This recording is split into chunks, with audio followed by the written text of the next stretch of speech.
time. See if I can say it again. Okay, what happened? I made contact.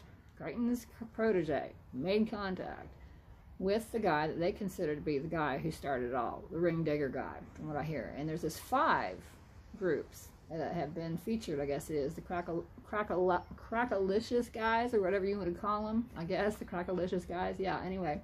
So I've been talking to all of them recently, and not one of them has responded. And that's usually how the whole thing starts. I force them into interacting with me because basically I'll drag them out from behind their hiding spot and I'll let the public see what it is that took place.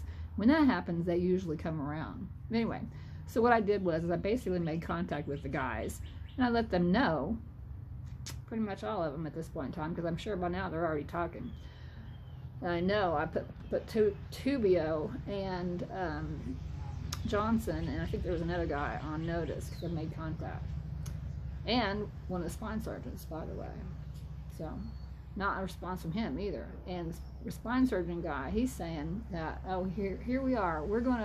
We really don't want to do surgery, but their answer is to change the patterns. Well, I agree with that, and that's part of what Grandpa taught too. But you also have to do the fixing of it, which is the original get it in place.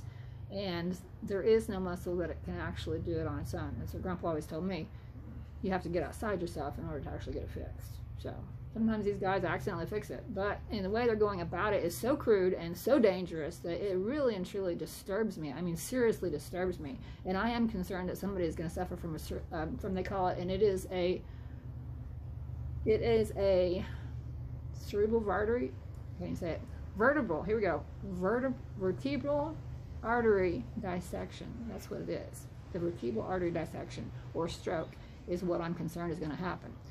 Now, Bill Kinzinger, who was kind of the one that kicked it all off, started it out. I made contact through him at the time that I was looking for the expert witness when I had to go fight off the board of chiropractic examiners in order to not bastardize, in order to keep my grandfather's work pure and not have it bastardized. And from what I'm seeing, it looks like, yeah, sure enough, these guys, and this is what Grandpa told me, he said that they all think they're expert on my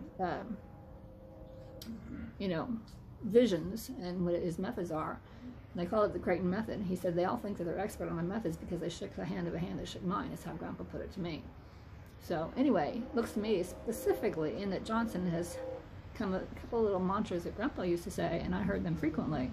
He said them, and it freaked me out when he did it. I'm like, whoa.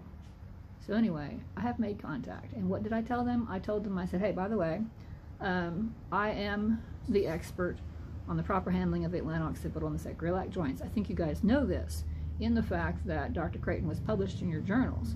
And I know that you know who I'm speaking of when I say Earl Craton. By the way, he was the guest speaker, I think it was in 1976, at the annual convention in the Texas Chiropractic Association, and I know the same in 54. So I know he was out there and you guys were stealing from him then. What did Grandpa tell me? He says, no more Santa Claus, is how he put it. And I can also tell you that he's pounding his fist on the table, kitchen table, 2 weeks before he dies, and he's telling me, he said, you can make them pay you. You can make them pay you, is what I was told. And I'm like completely and totally overwhelmed, and I'm just like, with the weight of the world on my shoulders, I'm like, I'll do my best. So, Raymond Nemo's work, which I'm sure the chiropractic industry is aware of, the deep tissue work, which was carried by, ultimately, Jeffrey Cohen, and me and him had a really wonderful interaction. I need to follow up and talk to him again. I'd lost his information, couldn't remember his name, but I remembered it not too long ago. And Raymond Nemo was credited with the acupressure phenomenon here in the States. And Grandpa was the one that taught it to him. In fact, I found in Nemo's textbook that one of the chiropractic colleges wrote him a letter and said, hey, you know, how on earth is that you did this, you know, when we had all the resources? How did you do this? And his work was used by 40% of the industry, I understand, which was like a big, huge segment. Anyway, he said, well, and he was from Granbury, which of course is where Grandpa retired, and he named specifically 2 men, Dan Coombs and Earl Craton. And I'm not sure in which order he named them, but I know that historically Dan Coombs was older than Grandpa, and what Grandpa told me is that he owed him $10,000, I think is what he said. He told me, he said, and it was because he treated him, but he treated him in his own methods. So Coombs taught Grandpa his own work so he could benefit because he needed somebody to deliver it. And so Grandpa was Coombs's protege. And so, of course, I learned that as well. I still have Dan Coombs's picture on the wall just above Grandpa's picture. I'm going to have to get that out too. Okay.